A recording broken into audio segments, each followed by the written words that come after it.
Praise the Lord. கர்த்தருடைய பரிசுத்த நாமம் மகிமைப்படுவதாக. இன்றைய தியானம் சங்கீதம் 119 89ஆம் வசனத்திலிருந்து 176ஆம் வசனம் வரை. இந்த நாள் தியானத்திற்கான தலைப்பு, தேவ வார்த்தைக்கு ஏன் முதலிடம் கொடுக்க வேண்டும். இந்த சங்கீதம் 119 முழுவதுமாக நான் படிக்கும்போது அவர் கர்த்தருடைய வார்த்தையினுடைய மகத்துவத்தை குறித்து அதிகமாக பேசியிருக்கிறார். அதில் மிகவும் அருமையாக ஆண்டவருடைய வார்த்தை குறித்து 96ஆம் வசனத்தில் சொல்லியிருக்கிறார். சகல பரிபூர்ணத்திற்கும் எல்லையை கண்டேன், உம்முடைய கற்பனையோ மகா விஸ்தாரம். சகல சம்பூர்ணத்திற்கும் எல்லையை கண்டேன், உம்முடைய கற்பனையோ மகா விஸ்தாரம். இந்த பூமியில் நிறைய சிறப்பான காரியங்கள் இருக்கின்றது, நிறைய காரியங்கள் சம்பூர்ணமாக காணப்படுகிறது, மிகவும் அருமையானதாக நம்மை பிரமிக்கத்தக்க வைக்கிற அளவில் காணப்படுகிறது. ஆனால் சங்கீதக்காரன் சொல்லுகிறார், இவைகள் எல்லாம் இருக்கிறது, பிரமிப்பான காரியங்கள் இருக்கிறது, பிரம்மாண்டமான காரியங்கள் இருக்கிறது, ஆனால் இவைகள் எல்லாவற்றிற்கும் நான் ஒரு எல்லையை கண்டேன். அப்படி என்றால் எல்லாவற்றுக்கும் ஒரு லிமிட், எல்லை இருக்கிறது. இவ்வளவுதான் இது செயல்படும், இதற்கு மேலே இதால் ஒன்றும் செய்ய முடியாது. ஆனால் கர்த்தருடைய வார்த்தையோ அது மகா விஸ்தாரம். கர்த்தருடைய வார்த்தை அது குறையவே செய்யாது. கர்த்தருடைய வார்த்தை எந்த நேரத்திலும் எந்த விதமான தேவைகளையும் சந்திக்கும். அது குறைவு அடைவதே கிடையாது. வானம் பூமி எல்லாம் மாறி போனாலும் கர்த்தருடைய வார்த்தை மாத்திரம் மாறவே செய்யாது. இந்த நாளில் இந்த வசனத்தின் மையத்தில் ஒரு சில காரியங்களை நாம் கற்றுக்கொள்ளலாம். இப்போ சங்கீதக்காரன் சொல்லுகிறார், சகல பரிபூரணத்திற்கும் எல்லையை கண்டேன். ஒரு சில காரியங்கள் நாம் இது சிறந்தது, பரிபூரணமானது என்று எண்ணக்கூடிய ஒரு சில காரியங்களை நாம் பார்க்கலாம். முதலாவதாக, நல்ல ஆரோக்கியமான உடல். எல்லாருமே நல்ல ஒரு ஆரோக்கியமான உடலை விரும்புகிறோம். மிகவும் நல்லது. உடற்பயிற்சிகளை செய்கிறோம், நல்லா சாப்பாடு சாப்பிடுகிறோம், எல்லாமே மிக மிக நல்லது. ஆனால் நம்முடைய சரீரத்தை எவ்வளவு சிறப்பாக வைத்து கொண்டாலும் அது வயதாவதை நம்மால் தடுக்க முடியுமா? தடுக்கவே முடியாது. ஒருவேளை ஒரு 90 வயது இருக்கும்போது 20 வயது வாலிபனுடைய பலம் கூட இருக்கலாம். ஆனால் இன்னும் 10 வருஷம் கழிச்சு, இன்னொரு 20 வருஷம் கழிச்சு, அப்போ நம்முடைய உடல் எவ்வளவுதான் ஆரோக்கியமாக இருந்தாலும் வயதாவதை நம்மால் தடை செய்யவே முடியாது. இதை தான் சங்கீதக்காரன் சொல்லுகிறார், எல்லா சம்பூரணத்திற்கும் நான் எல்லையை கண்டேன். அடுத்ததாக, இந்த உலகத்தில் நாம் சம்பாதித்து பெற்றுக்கொள்ளக்கூடிய பணம். இந்த பணம் மிக தேவையானது. அதை வைத்து தான் நம்முடைய தேவைகளை இந்த பூமியில் சந்திக்கிறோம். ஆனால் பணம் நம்முடைய கரங்களில் இருக்கிறதுனால நம்முடைய வாழ்க்கையில் இருக்கக்கூடிய பிரச்சனைகள் எல்லாவற்றிற்கும் தீர்வு கிடைக்கிறதா? இல்லவே இல்லை. ஏன் அவ்வளவு பணம் சம்பாதித்த செல்வாக்கு பெற்றவர்கள் தற்கொலை செய்து கொள்ளுகிறார்கள்? ஏனென்றால் பணம் நம்முடைய வாழ்க்கையின் உள்ள எல்லா பிரச்சனைகளையும் அது தீர்வு செய்யாது. அதற்கு ஒரு எல்லை உண்டு. மூன்றாவதாக, டெக்னாலஜி அல்லது தொழில்நுட்பம். தொழில்நுட்பம் அதிகமாக வளர்ந்து வரக்கூடிய நாட்களில் நாம் வாழ்ந்து வருகிறோம். தொழில்நுட்பம் சிகரத்தை எட்டிவிட்டது என்று கூட சொல்லலாம். அப்படியாக டெக்னாலஜி வளர்ந்து கொண்டிருக்கிறது. ஆனால் மனித உறவுகள் இல்லாமல் நம்மால் வாழ முடியுமா? எல்லா தேவைகளுக்கும் நாம் டெக்னாலஜி அல்லது அறிவியல் முன்னேற்றத்தை பயன்படுத்தி கொள்கிறோம். நம் மனித உறவு இல்லாமல் டெக்னாலஜியை வைத்து மாத்திரம் நம்மால் வாழ முடியுமா? முடியாது. அப்போ டெக்னாலஜி, விஞ்ஞானம், தொழில்நுட்பம் எவ்வளவுதான் வளர்ந்தாலும் நம்ம மனித உறவுகளை என்ன பண்ண முடியாது? மாற்றவே முடியாது. அடுத்ததாக, எஜுகேஷன், கல்வி. கல்வி மிக மிக தேவை.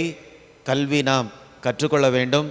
ஆனால் கல்வியை சிறப்பான முறையில் கற்றுக்கொள்ளுகிறதுனால் மாத்திரம் ஞானம் கிடைத்து விட்டது என்று சொல்ல முடியுமா? அல்லது நல்ல சுபாவங்கள், நற்குணங்கள் எல்லாவற்றையும் நான் கற்றுக்கொண்டேன் என்று சொல்ல முடியுமா? முடியாது. ஏனென்றால் கல்வி நிறைய காரியங்களை நமக்கு தருகிறது. ஆனால் ஞானம், நல்ல சுபாவம், நல்ல குணங்கள் எல்லாவற்றையும் இந்த கல்வியால் மாத்திரம் தர முடியாது.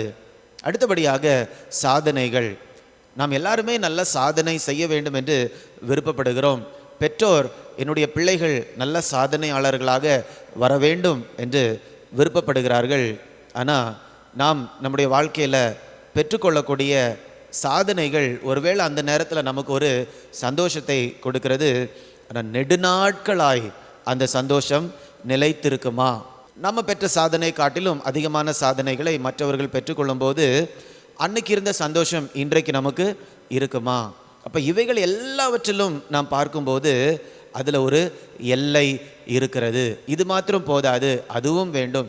அது மாத்திரம் போதாது, இதுவும் வேண்டும். அப்போ இந்த 5 காரியங்களை நான் சொல்லியிருக்கிறேன். அதுவும் வேண்டும், இதுவும் வேண்டும். அப்படி என்றால் இந்த காரியங்களால் நாம் நம்முடைய வாழ்க்கையில் ஒரு சம்பூரணத்தை பார்க்கவே முடியாது. அதனால தான் சங்கீதக்காரன் சொல்லுகிறார், சகல சம்பூரணத்திற்கும் எல்லையை கண்டேன், ஆண்டவருடைய வார்த்தை தான் மிக விஸ்தாரம். அப்படி என்றால் என்றைக்குமே நமக்கு கை கொடுக்கக்கூடியது ஆண்டவருடைய வார்த்தை தான். அப்போ இந்த உண்மையை நாம் விசுவாசித்தோம் என்றால் நாம் எதற்கு முக்கியத்துவம் கொடுப்போம், எதற்கு அதிகமான நேரத்தை கொடுப்போம்? நாம் ஏற்கனவே பார்த்த இந்த 5 காரியத்திற்கா இதெல்லாம் முக்கியம். ஆனால் ஆண்டவருடைய வார்த்தைக்கு அதிகமான நேரத்தை கொடுப்போமா, அல்லது இந்த காரியத்திற்கு அதிகமான நேரத்தை கொடுப்போமா? இந்த காரியங்கள் எல்லாமே ஒரு எல்லையை கொண்டுள்ளது. ஆண்டவருடைய வார்த்தை எல்லையில்லாதது. எந்த நேரத்திலையும் ஆண்டவருடைய வார்த்தையை நாம் விசுவாசிக்கும் போது நம்முடைய வாழ்க்கையில் செயல்படுகிறதாக காணப்படுகிறது. அதனால தான் சங்கீதம் 119 வாசிக்கும் போது சங்கீதக்காரன் ஆண்டவருடைய வார்த்தைக்கு அவ்வளவு முக்கியத்துவம், முன்னுரிமை கொடுத்திருக்கிறார். அவர் எப்படி முக்கியத்துவம், முன்னுரிமை கொடுத்திருக்கிறார் என்று ஒரு சில வசனங்களை நான் சுட்டி காட்டுகிறேன். வசனம் 55 அவர் சொல்லுகிறார், கர்த்தாவே ரா காலத்தில் உமது நாமத்தை நினைத்து உமது வேதத்தை கை கொள்ளுகிறேன். ஆண்டவருடைய வேதத்தை எப்பொழுது அவர் நினைக்கிறார், எப்பொழுது கை கொள்ளுகிறேன் என்று சொல்லுகிறார் என்றால் ராத்திரியில். இப்போ ராத்திரி நேரத்தில் கூட சங்கீதக்காரன் ஆண்டவருடைய வார்த்தைக்கு அவ்வளவு முக்கியத்துவம் கொடுக்கிறார். அப்படியே நாம் 62ஆம் வசனத்தை கூட வாசிக்கலாம். உமது நீதியான நியாய தீர்ப்புகளின் நிமித்தம் உம்மை துதிக்கும்படி பாதி ராத்திரியில் எழுந்திருப்பேன். ஆண்டவருடைய நீதியான நியாய தீர்ப்புகள் என்றால் ஆண்டவருடைய நீதியான வார்த்தைகள். ஆண்டவருடைய வார்த்தை நிமித்தம் நான் பாதி ராத்திரியில் கூட எழும்பி ஆண்டவரை துதிப்பேன். இப்போ பாதி ராத்திரியில் கூட ஆண்டவருடைய வார்த்தையை சங்கீதக்காரன் கனம் பண்ணுகிறார். என வார்த்தையினுடைய முக்கியத்துவத்தை அவர் அறிந்திருக்கிறார். அப்படியே 97ஆம் வசனத்தை வாசிக்கிறேன். உமது வேதத்தில் நான் எவ்வளவு பிரியமாக இருக்கிறேன், நாள் முழுவதும் அது என் தியானம். இப்போ எப்போ? காலையில் மாத்திரமல்ல, ராத்திரி மாத்திரமல்ல, நாள் முழுவதும் அது என் தியானம். அவர் என்ன வேலைகளை செய்து கொண்டிருந்தாலும் ஆண்டவருடைய வார்த்தையினுடைய ஏதோ ஒரு பகுதி அவருடைய மனதில் பின்பதாக ஒலித்து கொண்டே இருந்தது. அதனால தான் நாள் முழுவதும் அதை நான் தியானிக்கிறேன் என்று சொல்லுகிறார். அடுத்ததாக 147ஆம் வசனம், 148ஆம் வசனம், இந்த 2 வசனங்களையும் வாசிக்கிறேன். அதிகாலையில் நான் எழுந்து சத்தமிட்டேன், உம்முடைய வசனத்திற்கு காத்திருக்கிறேன். உமது வசனத்தை தியானிக்கும்படி குறித்த ஜாமங்களுக்கு முன்னே என் கண்கள் விழித்து கொள்ளும். அப்போ ராத்திரியில் மட்டும் அல்ல, பாதி ராத்திரியில் மாத்திரமல்ல, நாள் முழுவதும் மாத்திரம் அல்ல, அவர் அதிகாலையிலேயே எழும்பி ஆண்டவருடைய வார்த்தைக்கு காத்திருக்கிறார். ஆண்டவரே, இந்த ஒரு புதிய நாளை நீங்கள் எனக்கு கொடுத்துருக்கிறீங்க, உம்முடைய வார்த்தையை இந்த காலை வேளையில் எனக்கு கொடுங்க என்று காலை நேரத்திலேயே ஆண்டவருடைய வார்த்தையை கனம் பண்ணி முன்னுரிமை கொடுத்து முக்கியத்துவம் கொடுத்து ஆண்டவருடைய வார்த்தைக்கு காத்திருக்கிறார். அது மாத்திரமல்ல, 164ஆம் வசனத்தை நாம் பார்ப்போம். உமது நீதி நியாயங்களின் நிமித்தம் ஒரு நாளில் 7 தரம் உம்மை துதிப்பேன். அப்போ ஆண்டவருடைய வார்த்தையை தான் நீதி நியாயங்கள் என்று அவர் சொல்லுகிறார். அது நிமித்தமாக ஒரு நாளில் 7 தரம் உம்மை நான் துதிப்பேன். இப்போ 7 தரம் என்று சொல்லுவது அது ஒரு பூரணத்தை குறிக்கிறது. இப்போ ஒரு நாளில் அவர் பூரணமாக எந்த அளவுக்கு ஒரு நிறைவுள்ளதாக அவர் ஆண்டவருடைய வார்த்தைக்கு மதிப்பு கொடுக்கிறார் என்பதை சொல்லக்கூடிய அளவில் 7 தரம் ஆண்டவரை நேரம் எடுத்து துதிக்கிறார். கடைசியாக 165ஆம் வசனத்தை வாசிக்கிறேன்.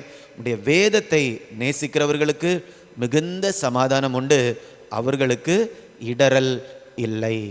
நம்ம வேற எந்த காரியத்துக்கு முக்கியத்துவம் கொடுத்து அதை முதன்மைப்படுத்தினாலும் ஏதோ ஒரு விதத்தில் இடறல்களை அடைவோம். ஆனால் ஆண்டவருடைய வார்த்தைக்கு முக்கியத்துவம் கொடுத்து அதை முன்வைத்து நம்முடைய வாழ்க்கையை வாழும்போது அப்படிப்பட்டவர்களுக்கு இடறல் இல்லை என்று சங்கீதக்காரன் சொல்லியிருக்கிறார். இன்றைக்கி நம்முடைய வாழ்க்கையில் எதற்கு நாம் முக்கியத்துவம் கொடுக்கிறோம்? கர்த்தருடைய வார்த்தையை படிப்பதற்கும் தியானிப்பதற்கும் கீழ்ப்படிவதற்கும் முக்கியத்துவம் கொடுக்கிறோமா? அல்லது நிலையற்ற காரியங்கள் அல்லது அந்த காரியங்களுக்கு எல்லைகள் இருக்கிறது, அப்படிப்பட்ட காரியங்களுக்கு அதிக முக்கியத்துவம் கொடுத்து இடறல் அடைந்து போகிறோமா? நாம் நம்மை நிதானித்து பார்ப்போம், நம்ம யோசித்து பார்ப்போம். நம்முடைய இருதயத்தில் ஒரு சில முக்கியமான கேள்விகளை கேட்டு பார்ப்போம். கர்த்தர் நம்மோடு பேசுவாராக, இடைபடுவாராக. நாம் ஜெபிக்கலாம். அன்பின் ஆண்டவரே, இந்த சங்கீதத்தில் கூட சங்கீதக்காரன் ஆண்டவருடைய வார்த்தைக்கு எவ்வளவு முக்கியத்துவம் கொடுத்திருக்கிறார் என்று நாங்கள் தியானித்திருக்கிறோம். தகப்பனே, எங்களுடைய வாழ்க்கையிலும் கூட கர்த்தருடைய வார்த்தைக்கு, நித்தியமான வார்த்தைக்கு, குறைவில்லாத வார்த்தைக்கு, எங்களுடைய தேவைகளை எந்த நேரத்திலும் சந்திக்கக்கூடிய தேவ வார்த்தைக்கு நாங்கள் முதலிடம் கொடுக்க ஆண்டவர் கிருபை தரும்படியாய் ஜெபிக்கிறேன் தகப்பனே. அதன் மூலமாக உடைய நாமத்தை ஆண்டவர் மகிமைப்படுத்தும். மீட்பர் இயேசுவின் மூலம் கேட்கிறேன் நல்ல பிதாவே. ஆமேன், ஆமேன். God bless you. God bless you.